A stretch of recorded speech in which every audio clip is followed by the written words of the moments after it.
नमस्कार, आप देख रहे हैं SPN9 न्यूज और आपके साथ मैं हूं क्रांति सिंह। कांग्रेस की अंतरिम अध्यक्ष सोनिया गांधी आज कर्नाटक के मंड्या में पार्टी की भारत जोड़ो यात्रा में शामिल हुई। राहुल ने कंधे पर हाथ रखकर मां का स्वागत किया। इसके बाद यात्रा में मौजूद महिला नेताओं ने सोनिया गांधी का हाथ थाम लिया।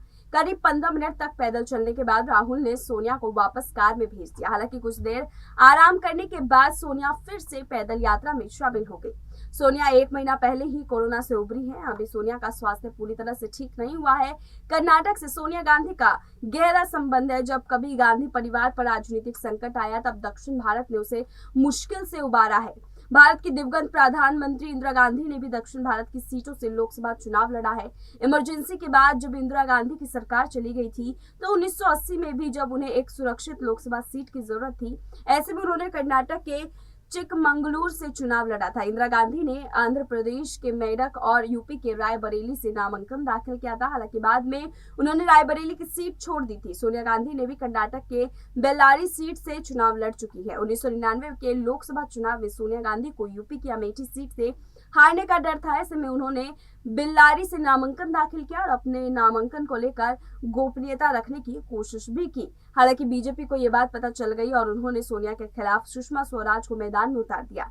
सुषमा स्वराज इस सीट से 56,000 के वोटों से हार गई थी। यही नहीं, जब 2019 के लोकसभा चुनाव में राहुल गांधी को लगा कि वो अमेठी से चुनाव हार जाएंगे तो उन्होंने केरल के वायनाड से चुनाव लड़ा।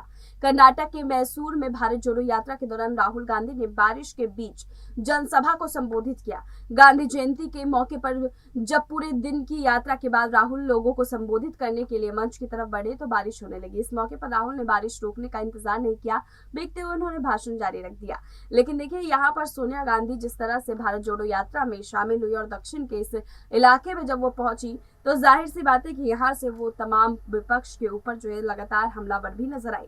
आपको बता दें कि सोनिया गांधी एक तरफ से फिर से कोशिश कर रही है कि कैसे भी करके जो है कांग्रेस की कमान वो दोबारा से अच्छे तरीके से संभाल सके। और इस वक्त स्थिति जो है वो कांग्रेस में सच में बहुत भयावह हो रखी है। और ऐसे समय में जो है सोनिया गांधी इस तरीके से कोशिश कर रही है, जाहिर सी बात है कि वो कांग्रेस को उबारने की कोशिश में जुट चुकी है।